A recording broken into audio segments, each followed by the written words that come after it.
আজ আমি আপনাকে শেখাবো পানি পান করাইয়া মহব্বত সৃষ্টি করার তদবির। যদি কাহকে নিজের প্রতি মহব্বত জন্মাইয়া আকৃষ্ট করিবার ইচ্ছা করিলে, তবে একটি পাত্রে পানি লইয়া ইয়া বুদ্ধুহু সাতবার পড়িয়া সেই পানিতে দম করিবে। অতঃপর সেই পানি হইতে কিছু পানি নিজের মুখে লইয়া গড় গড় কর্তত উক্ত পানি পুনরায় সেই পাত্রে ফেলিবে।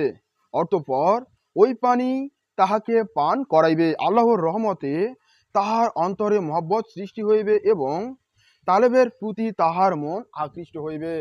এক গ্লাস পানি নিন, ইয়া বুদ্ধুহু সাতবার পাঠ করুন এবং ফু দিন, এবং সেই পানি আপনি অর্ধেকটুকু মুখে নিয়ে গড় গড় করে ওই মুখের পানিটা পুনরায় পাত্রের মধ্যে ফেলুন। ওই পানি আপনার উদ্দেশিত ব্যক্তিকে খাইয়ে দেন। সহজ একটি পদ্ধতি। এরকম আরও আমলগুলো জানতে আমাদের টিকটক আইডি এবং ফেসবুক ফলো দিয়ে কবিরাজি তন্ত্রমন্ত্র নামের ইউটিউব চ্যানেল সাবস্ক্রাইব করুন। আমাদের সাথে যুক্ত থাকুন। ধন্যবাদ।